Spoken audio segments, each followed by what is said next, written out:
Welcome back students. आज हम लोग बात करते हैं सममिति तत्व के बारे में, एलिमेंट्स ऑफ सिमेट्री के बारे में। देखिए, हम लोगों ने अपनी पिछली क्लास में प्रकाशिक समावयवता के इंट्रोडक्शन के बारे में बात करी कि समतल ध्रुवित प्रकाश का तल जब ध्रुवणमापी में से गुजरेगा जिसमें वो यौगिक भरा हुआ जिसकी प्रकाशिक समावयवता का परीक्षण हमें करना है, तो हो सकता है कि जो समतल ध्रुवित प्रकाश का तल है वो बाईं ओर या दाईं ओर घूमे। उस आधार पर हम लोग डी और एम समावयवी जो है वह बता सकते हैं। आज हम लोग बात करेंगे कि किसी भी कंपाउंड में सममिति तत्व यदि पाए जाएंगे तो वह प्रकाशिक समावयवता प्रदर्शित नहीं करेगा। यानी कि अगर हम लोग दूसरे शब्दों में कहें कि जो कंपाउंड जो प्रकाशिक समावयवता प्रदर्शित करेगा उसमें असममितता का होना आवश्यक है, अनसिमेट्रिकल वह होना चाहिए।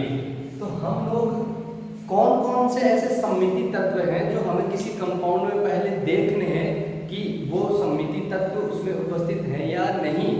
अगर इनमें से कोई भी एक सममिति तत्व, कौन कौन से हम लोग यहाँ पे जो सममिति तत्व पढ़ेंगे वह पहला है सममिति तल, दूसरा है सममिति अक्ष और तीसरा है सममिति केंद्र। अगर इन तीनों में से कोई एक भी सममिति तत्व उस यौगिक में अवेलेबल होगा, उपस्थित होगा, तो प्रकाशिक समावयवता प्रदर्शित नहीं की जाएगी। अब हम लोग सबसे पहले बात करते हैं कि ये सममिति तत्व होते क्या है। सबसे पहले हम लोग बात करते हैं सममिति अक्ष की, ठीक है। Plane of symmetry, plane of symmetry क्या होती है? देखिए, प्लेन ऑफ सिमेट्री यानी सममिति तल जो है वह ऐसा काल्पनिक तल है जो किसी यौगिक को दो बराबर भागों में विभाजित कर देता है। एक ऐसा काल्पनिक यानी इमेजिनरी प्लेन है जो किसी कंपाउंड को दो इक्विवेलेंट पार्ट्स में बाइसेक्ट कर देता है, दो समान भागों में बांट देता है। क्या कहलाता है? सममिति अक्ष कहलाता है। हम लोग सिंपल से कुछ एग्जांपल्स से पहले इसको समझने की कोशिश करते हैं। मान लीजिए कि हमारे पास ये अंग्रेजी का अक्षर है जिसे हम लोग लिखते हैं H, ठीक है। अगर हम लोग इसमें से एक समान तरीके से इसको काटने की कोशिश करें तो हम लोग इसको बीच में से ऐसे काट सकते हैं। इसका एक हिस्सा इधर हो जाएगा और एक हिस्सा इधर हो जाएगा। दोनों जो हिस्से हैं वो एक दूसरे से समान हैं। ऐसे ही हम लोग इसको ऐसे भी काट सकते हैं, यानी हॉरिजॉन्टल भी इसको काटा जा सकता है, इसको वर्टिकल भी काटा जा सकता है। तो ये पार्ट जो है वो नीचे वाले वो भी दोनों एक जैसे होंगे और ऊपर वाले दोनों पार्ट भी एक जैसे होंगे। यानी कि हम लोग जो स्ट्रक्चर पाएंगे वो कुछ ऐसे होंगे। इसके अलावा अगर हम लोग बात करें तो और भी बहुत सारे स्ट्रक्चर्स हैं। ये अंग्रेजी का अक्षर है एक, इसको हम लोग दो बराबर भागों में ऐसे काट सकते हैं। अंग्रेजी के अक्षर बी, बी, इसको हम लोग ऐसे दो बराबर भागों में काट सकते हैं। तो वो काल्पनिक तल जो किसी कंपाउंड को दो बराबर भागों में डिवाइड कर सके क्या कहलाता है? सममिति तल कहलाता है। अब हम लोग कुछ कंपाउंड्स की बात करते हैं। उससे पहले हम लोग बात करते हैं जो आप लोगों को अच्छे से समझ में आने वाला एग्जाम्पल। आप या मैं जिस कमरे में अभी हैं, जनरली अगर हम लोग देखें तो अगर हम लोग उस रूम में को दो बराबर भागों में ऐसे काटेंगे तो एक हिस्सा इधर, एक हिस्सा इधर, ठीक है। काल्पनिक तल है। ऐसे ही उसको बीच में से ऐसे काटा जाएगा, या ऐसे कहें कि इसको यहाँ से ऐसे काटा जाए ऐसे। तो एक हिस्सा इसका ऊपर और एक हिस्सा इसका नीचे, दो बराबर भागों में ऐसे काटा जा सकता है। तो वे सभी यौगिक जिनको दो बराबर काल्पनिक भागों में हम लोग काट सके उनमें सममिति तल होगा और वो प्रकाशिक समावयवता प्रदर्शित नहीं करेंगे। जैसे कि हम लोग बात करते हैं प्रोपेनॉइक अम्ल के बारे में। CH3 COOH H यह है प्रोपेनोइक अम्ल। इसकी स्ट्रक्चर को कुछ हम लोग इस प्रकार से लिख सकते हैं, CH3 COOH ये H और ये भी एक H। देखिए प्रोपेनोइक अम्ल में जो ये कार्बन है ये sp3 संकरित है, ठीक है। sp3 संकरित अगर होगा तो इसकी स्ट्रक्चर होगी चतुष्फलकीय। हम लोग इसकी स्ट्रक्चर को कुछ इस प्रकार लिख रहे हैं कि ये जो CH3 C और COOH है ये तीनों जो है वो इस बोर्ड के ऊपर ऐसे लिखे हुए हैं, यानी एक ही तल में ये है CH3 COOH। यह जो H है यह हमारी तरफ यानी देखने वाले की तरफ है और यह जो H है वो देखने वाले से दूर है। कुल मिला के अगर देखा जाए तो हम लोग ये बात करने की कोशिश कर रहे हैं कि यह जो स्ट्रक्चर है इस स्ट्रक्चर में हम लोग ये कह रहे हैं कि ये ऊपर वाला जो हिस्सा है वो क्या है CH3, यहाँ पे जो दो मिले हुए है कार्बन यह है COOH। एक H ऐसा है जो आप लोगों से दूर है, यानी कि इधर हम लोग इसको ऐसे लिख लेते हैं चतुष्फलकीय स्ट्रक्चर, ये है चतुष्फलकीय स्ट्रक्चर, ठीक है। अब देखना कि यह CH3 यह कार्बन और यह COOH।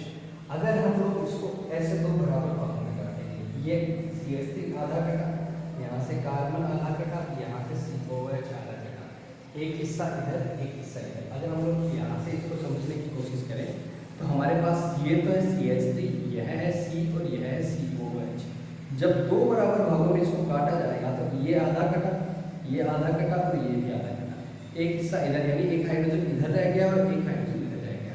इसमें जो है वह एक सममिति तल उपस्थित है और सममिति तल उपस्थित होने के कारण यह प्रकाशिक समावयवता प्रदर्शित नहीं करता है, यानी कि इसमें जो है वो प्लेन ऑफ सिमेट्री अवेलेबल है।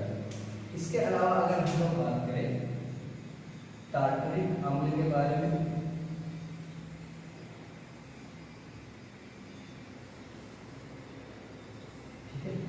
यह कंपाउंड जो है इसमें आप देखिए आप लोग कि अगर हम लोग यहाँ से प्लेन मिला रहे हैं तो ऊपर वाला हिस्सा और नीचे वाला हिस्सा जो है दोनों एक दूसरे के बराबर है, यानी इसमें सममिति तल उपस्थित है और सममिति तल उपस्थित होने के कारण यह जो है वो प्रकाशिक समावयवता प्रदर्शित नहीं करता है। तो हम लोग सममिति तल के बारे में बात कर चुके हैं कि वह इमेजिनरी प्लेन जो किसी कंपाउंड को दो इक्वल पार्ट्स में बाइसेक्ट कर देता है क्या कहलाता है सममिति। आप लीजिएगा यहाँ पे तल, सममिति तल कहलाता है। मैंने जल्दी से आप सीख दिया है, ठीक है। आगे हम लोग बात करते हैं सममिति केंद्र के बारे में। पहले सममिति अक्ष के बारे में बात कर रहे हैं। सेकेंड है सममिति अक्ष, एक्सिस ऑफ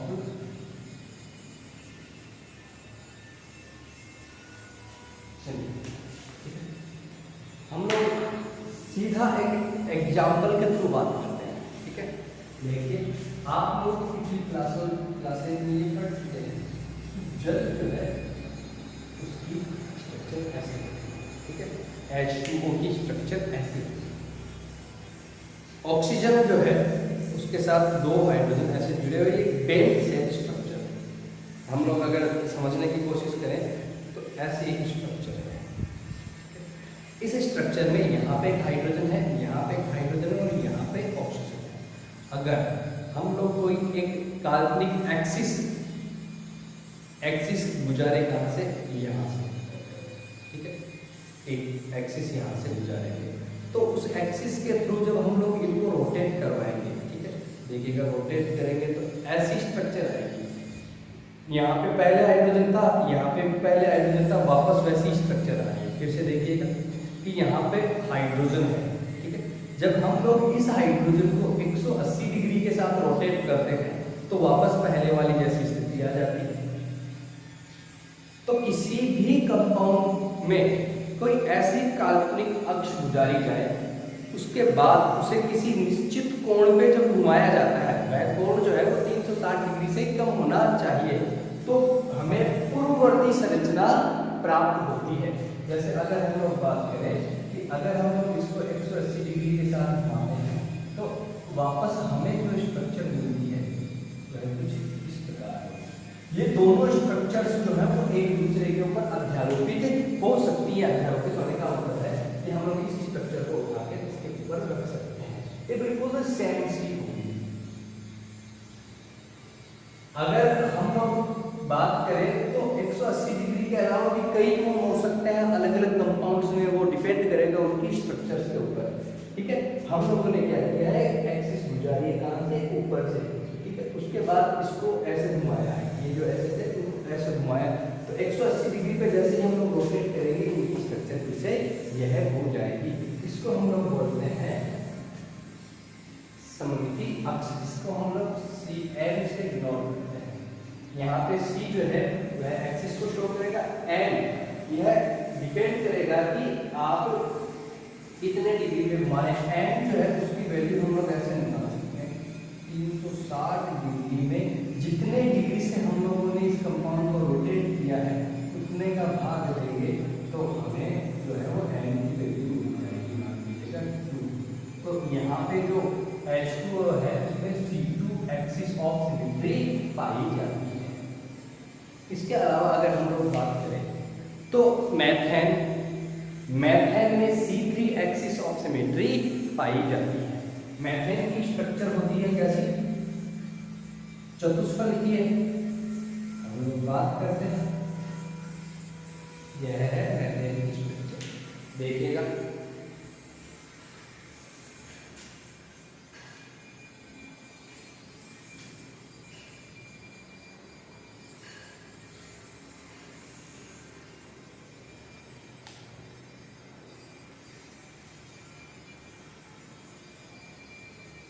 मेथेन की स्ट्रक्चर, ठीक है, चतुष्फलकीय संरचना। जब हम लोग इसको ऐसे देखेंगे तो आप लोगों को ये पीछे वाला पेन दिखाई नहीं देगा, पीछे वाला पेन दिखाई नहीं देगा। अगर आप इन तीनों सामने वाले पेन के नोक को जब मिलाएंगे तो आप लोगों को एक ट्राइएंगुलर शेप, एक त्रिभुजीय संरचना मिलेगी। अगर मान लीजिए कि हम लोग एक एक्सिस यहाँ से गुजारते हैं, यहाँ से, ठीक है, यहाँ से गुजारेंगे तो इनको रोटेट करेंगे। अब मैं आप लोगों को एक स्ट्रक्चर बना के ड्रॉ करूँगा, ठीक है। हम लोग क्या कर रहे हैं कि इसकी जो स्ट्रक्चर है उसको ऐसे लिख रहे हैं, क्या है, यहाँ पे देखिए मैंने आपको बताया था एक हाइड्रोजन यहाँ है, एक हाइड्रोजन यहाँ है, एक हाइड्रोजन यहाँ है, यहाँ पे था कार्बन। हम लोग ऐसे बात करते हैं, हाइड्रोजन कार्बन, एक हाइड्रोजन इधर, एक हाइड्रोजन इधर, एक हाइड्रोजन। जब उसको आपके सामने ऐसे किया तो आपके सामने 3 हाइड्रोजन थे, 1 2 3, एक यहाँ कार्बन और एक पीछे वाला हाइड्रोजन आपको दिखाई दे रहा था। तो हम लोग जब इसको ऐसे मिलाएंगे, ठीक है, यानी कि ये जो एंगल है कितने डिग्री का बना, 120। यहाँ पे एक हाइड्रोजन, यहाँ पे एक हाइड्रोजन और यहाँ पे एक हाइड्रोजन। जब हम लोग इसको इस एक्सिस के थ्रू, यहाँ से गुजरती एक्सिस के थ्रू 120 डिग्री पे घुमाएंगे तो ये हाइड्रोजन यहाँ आएगा, यह हाइड्रोजन यहाँ आएगा और यह हाइड्रोजन यहाँ आएगा। यानी कि जब हम लोग मेथेन में ये एक्सिस गुजार के इसको 120 डिग्री के ऊपर घुमाते हैं तो वापस पहले वाली संरचना, यानी पहले वाली जो स्ट्रक्चर आती है जो एक दूसरे के ऊपर हो जाती है। यानी कि अगर हम लोग एन की वैल्यू निकालें मेथेन के लिए तो हमें जो वैल्यू मिलेगी वह कितनी होगी, 3। यानी कि यहाँ पे जो मेथेन है उसमें C3 एक्सिस पाई जाती है। तो किसी भी कंपाउंड में अगर कोई भी काल्पनिक अक्ष पाई जाए जिसमें एक निश्चित कोण के ऊपर घूर्णन करवाने के बाद आपको पूर्ववर्ती संरचना मिलती है जो दोनों एक दूसरे के ऊपर अध्यारोपित हो जाती है, तो वे कंपाउंड जो है वो प्रकाशिक समानता प्रदर्शित नहीं करेंगे।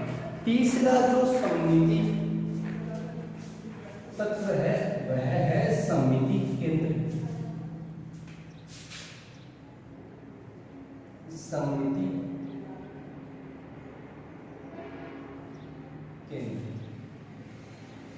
Centre of symmetry. ठीक है, देखिएगा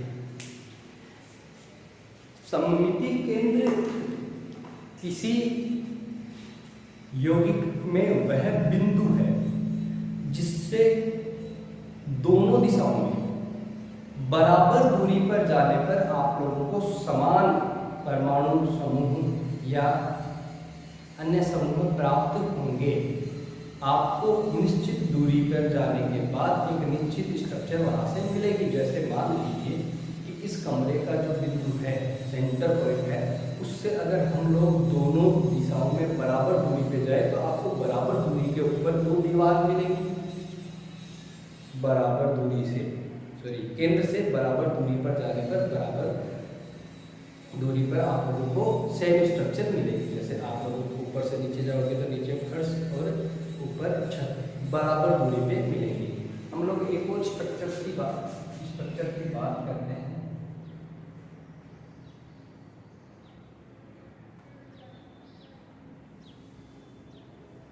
यह स्ट्रक्चर है बेंजीन की।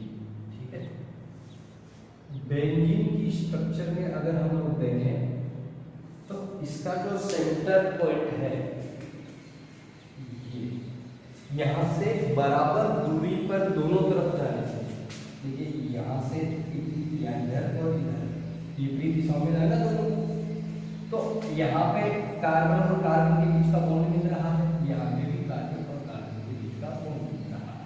जब हम लोग यहाँ से इधर और इधर जाते हैं तो समान दूरी पे आप लोगों को कार्बन मिलेगी, यहाँ भी कार्बन और यहाँ भी कार्बन। यानी कि इस तरह हम लोग किन्हीं भी दो एक दूसरे से विपरीत दिशाओं में जब गमन करते हैं तो हमें समान दूरी के ऊपर समान स्थितियां प्राप्त होती हैं। यानी कि यहाँ पे कार्बन कार्बन के बीच बॉन्ड है तो यहाँ पे कार्बन कार्बन के बीच बॉन्ड है, यहाँ पे कार्बन है तो यहाँ पे भी कार्बन है।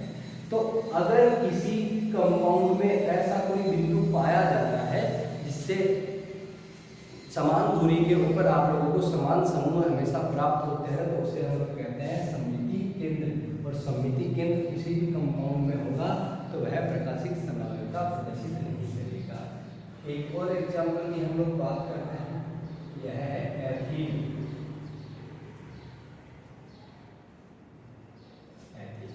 ठीक है, देखिए एथीन का जो सेंटर पॉइंट है यहाँ यह, इससे अगर हम लोग इस साइड जाएंगे तो हमें कार्बन मिलेगा और उसकी विपरीत दिशा में उतनी ही दूरी पे एक और कार्बन हमें मिलेगा। यहाँ से जब हम लोग इधर जाते हैं तो सेम डिस्टेंस पे आप लोगों को हाइड्रोजन मिलेंगे। आप लोग जब इधर जाओगे और इधर जाओगे तो सेम दूरी पे फिर से आप लोगों को क्या मिलेंगे, हाइड्रोजन मिलेंगे। तो किसी भी कंपाउंड में हम लोग कोई ऐसा पॉइंट खोज पाए जो बराबर दूरी पर जाने पर बराबर ग्रुप्स मिलेंगे तो वह सममिति केंद्र कहलाएगा। और अगर सममिति केंद्र किसी में होगा तो प्रकाशिक समानता प्रदर्शित नहीं की जाएगी। तो आज हम लोगों ने बात की है एलिमेंट्स ऑफ सिमेट्री की। एलिमेंट्स ऑफ सिमेट्री अगर किसी भी कंपाउंड में होंगे तो वह प्रकाशिक समानता प्रदर्शित नहीं करेगा। अब एलिमेंट्स ऑफ सिमेट्री खोज पाना डिपेंड इस बात पे करेगा कि आपको उस कंपाउंड की स्ट्रक्चर आती है या नहीं आती है। किसी भी कंपाउंड की स्ट्रक्चर को समझने में या आइडेंटिफाई करने में VSEPR थ्योरी का बहुत अहम योगदान होता है। आप वहाँ से स्ट्रक्चर्स को आइडेंटिफाई कर सकते हैं। फिर इसके साथ आप लोगों का इमेजिनेशन कितना स्ट्रॉन्ग है इस बात के ऊपर भी यह निर्भर करता है। आज की क्लास के लिए इतना ही। अगली क्लास में हम लोग पढ़ेंगे हीरेलता और उसके कुछ अदर पार्ट्स के बारे में।